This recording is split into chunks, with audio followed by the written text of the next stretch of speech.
this is the wrong time to make a set. The river is an ace, and we make a set. There's now a 4-liner to a straight. The backdoor flush draw came in, and we are not feeling that great with the set here. So we check to our opponent, and they make the good play. They go all in.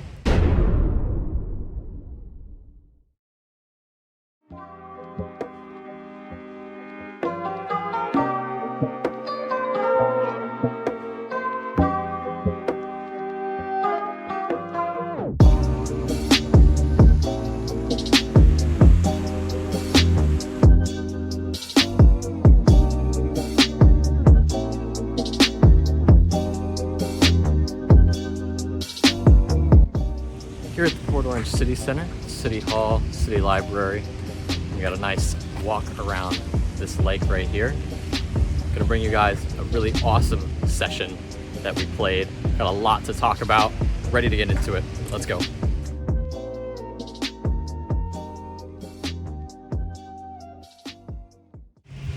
All right, let's get right into the action here. First hand, we're gonna talk about, we pick up Queen Jack of Hearts and the cutoff. We're gonna open it up to $25. The big blind is the only one that calls, and we're going heads up to a flop. Flop comes 9, 7, 5, 2 hearts. Pretty solid board. Got 2 overs and a flush draw. So we're gonna put the bet in here. We're gonna bet $35. Big blind makes the call, and we are going to return. Not the greatest turn, probably one of the worst turns actually. Comes an offsuit 9. So the big blind floated with top pair, which they definitely should. Not even really a float, just a standard call. Now they got trips, and our hand is a little bit weaker. So after the big blind checks, we are going to check back, not trying to play a huge pot with the third nut flush draw on a paired board. So the river brings the 4 of hearts, so we do make our flush. The big blind, after we check turn, decides to bet the river himself. The big blind bets $65. And we make the pretty quick call with our flush. And we show our flush, and we're good. So starting off the session pretty strong here. Nice first pot 1. All right, next hand we're gonna get into here. We're keeping the repertoire up with the queens. We pick up Queen 10 suited on the button. Pretty good hand. After the middle position player raises to 25, I decide to make the call on the button with Queen 10 suited, and the big blind calls. So we are going 3 ways to a flop. Actually, I'm gonna move the camera over here. 3 ways to a flop. Flop comes ace, king, 10. I mean, how much more solid can you get? We've also got a flush draw. We've got a pair, we've got the straight draw. We've got about everything we want on this board.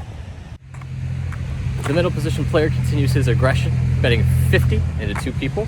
We're definitely not folding here. With a flush draw, a gutter, and a pair, we're gonna call. We call it $50, and the big blind also calls. So 3 ways to a turn, and I mean, this turn really just shows how awesome this session is gonna be. The turn is an offsuit jack.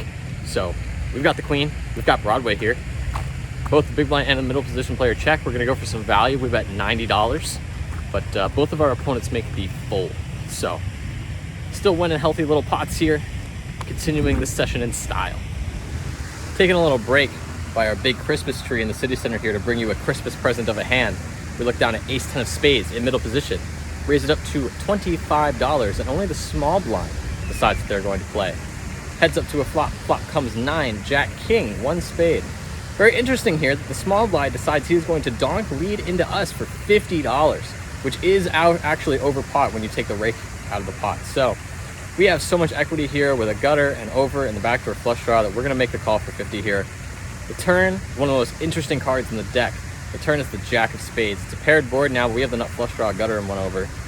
The small blind decides he's gonna keep his aggression, but makes it a little bit cheaper relative to his last bet. It's 85. And for this price, I don't feel like there's any way we can get away from the nut flush draw here. So we make the call into a river. The river is another really interesting card. Is the 4 of spades. So we get there with the nut flush, and the small blind really sizes up and goes to 250 on this river. And basically, I just have to decide here if the small blind has a full house. If they have something like king jack, I don't feel like they would have played that this aggressively. But you know, it's so odd, this hand. But we decided to make the call with the nut flush for 250. And the small blind claims to have had ace jack. So keeping this session going strong, winning another really big one here, a true Christmas present of a hand. and we're going to keep moving on here, keep steamrolling this session. Keeping the steamroll on this session going. I've got another kind of weird one here to talk about. We look down at Ace Jack offsuit in the small blind. There's an under the gun 1 limp and a button open to $20. With Ace Jack here, you know, it's really odd. I think you can either raise or fold this hand, but I'm going to take the aggressive line since I've been running kind of hot with Ace Jack offsuit in the small blind. Don't want to be calling many hands in the small blind, so we put in a 3-bet up to $65. And interestingly enough, the limper decides to make the call and the button folds. So not exactly sure what the limp call 3-bet range ever looks like. But anyway, so heads up to a flop. Flop comes 7, 8, ace. So we do make an ace. That's pretty nice. I don't think that the under the gun player is going to have a lot of like ace queen type hands. Definitely not going to have ace king. They know to raise that up. So we're going to continue here. We continue for another $65 in a 3-bet pot. I think that's okay. That player decides to make the call. The turn is an offsuit king, and you know, I don't really know why I decided to check this card. I just feel like I felt it coming that maybe I'm getting trapped by a set here, set of 8s, set of 7s, something like that. But I decided to check this turn, and they check back. So feeling pretty good about my hand, but feeling really good about my hand when the river is another ace. So we've got trips, king jack high, and I decide to bet this river for $100. And the under the gun limper kind of thinks about it for a little bit and eventually sighs and puts in the call for $100. We show our ace jack, we are good, and they claim to have had pocket queens, which is super awkward. You know, never really put them on that strong of a hand after limping, but I guess that is a hand that could be calling that 3-bet out of position after limping, but I wouldn't limp there. But we take another pretty healthy pot down. This session is just going amazing. Look at that view of the lake. And look at this next hand we're going to talk about. We look down at queen 10 offsuit on the button. Not like a super great hand, but we're facing an early position open to 20 and 2 callers. So playing this hand in position, honestly, we've been running it up. We've been running hot. I put in the call here for $20. We're going 4 ways to a flop. Flop comes 9 jack ace. So we're open-ended, you know, not bad. But after all 3 players check, you know, I feel like this is one we can steal on the button, open-ended. So we bet 75, pretty big bet, trying to just take this one down. And we do. Just take a nice little pot there with queen 10 offsuit. So again, just steamrolling the session. Unfortunately, there's an end to every steamroll. And this hand is the first one we end up losing this session. Look down at ace queen offsuit in the small blind. There is an under the gun limp and everybody else folded. So we're raising it up here, trying to get someone to call. We bet $20. Both the blinds, or the big blind folds and the limper calls. So heads it to a flop. Comes queen 6 4. So we got top on a, you know, relatively dry board. I honestly decided to check here just to try to protect my check range. You know, trying to get the big blind or the under the gun player to have something, and they check back. So to a turn.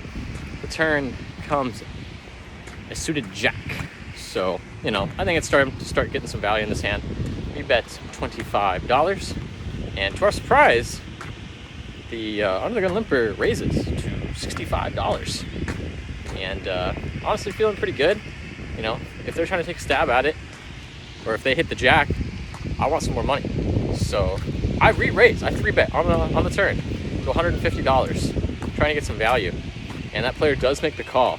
So the problem here is that this player does not have a ton behind, and you know, if they maybe have a flush draw, that could not so good for us. So we're going to a river, which does bring the flush draw, and it's a 9. Maybe some disjunct straight draws get there. So honestly, I decided to check this card, and they actually decided to check back and turn over 6-4 suited for the flopped 2 pair. So not a lot I could do about that one. If I would have bet flop, it might have actually gone all in. So I think my my line might have actually saved me a couple bucks there.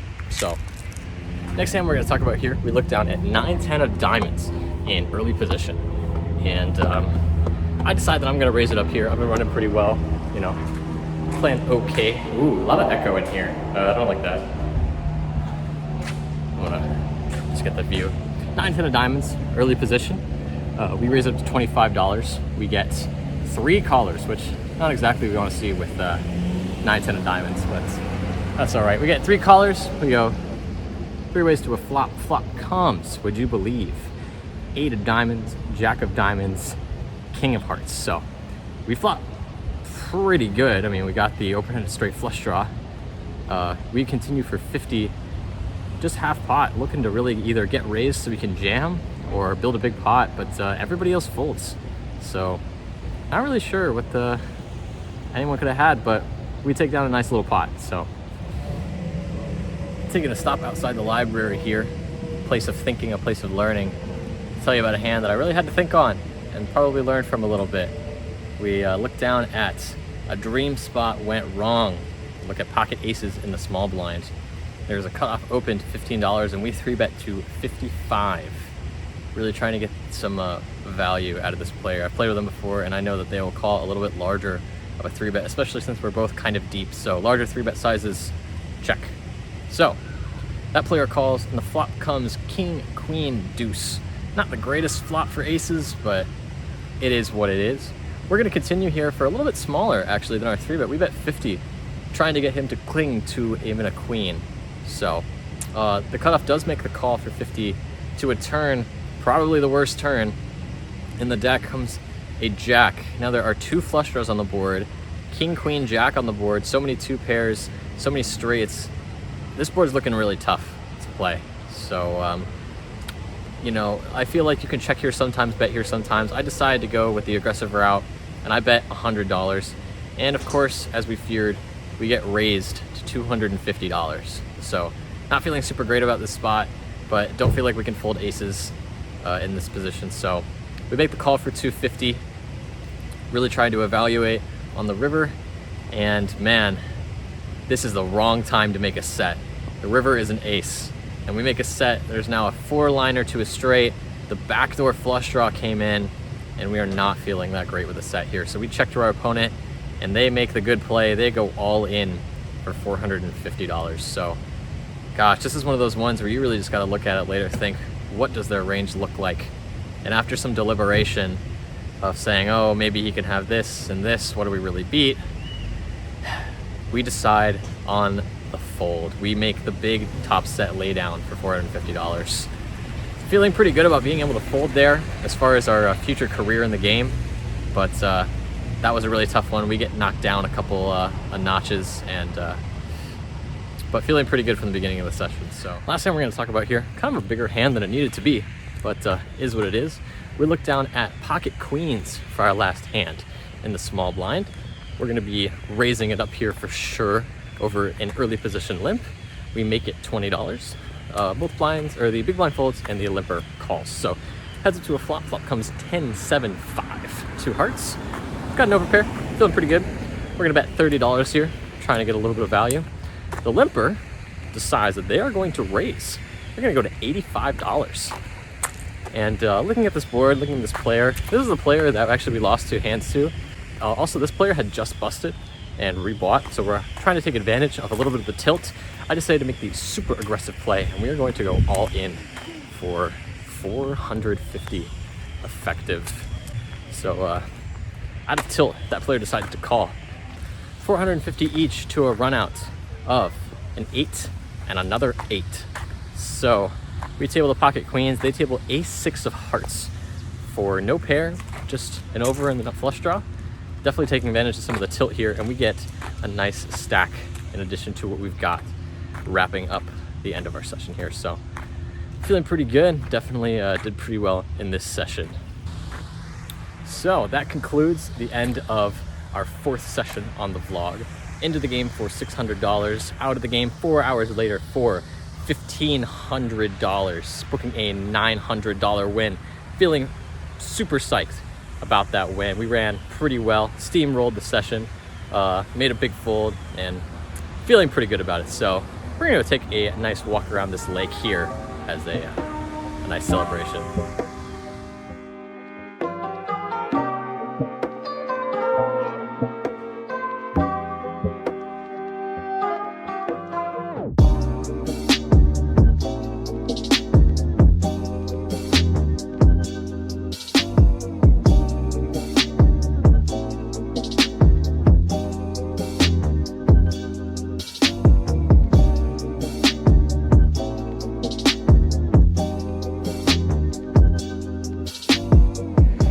finishing up our walk here around the Port Orange City Center. I mean, this place is just, ooh, right. No, this place is absolutely beautiful. I mean, would you just look at that? That's so gorgeous. So important to get outside, you know, even if it's not rigorous exercise, just to, you know, soak in the nature, get some light, get the body moving a little bit. Keep your body healthy, keep your mind healthy. This is Runner Poker. Have a good one.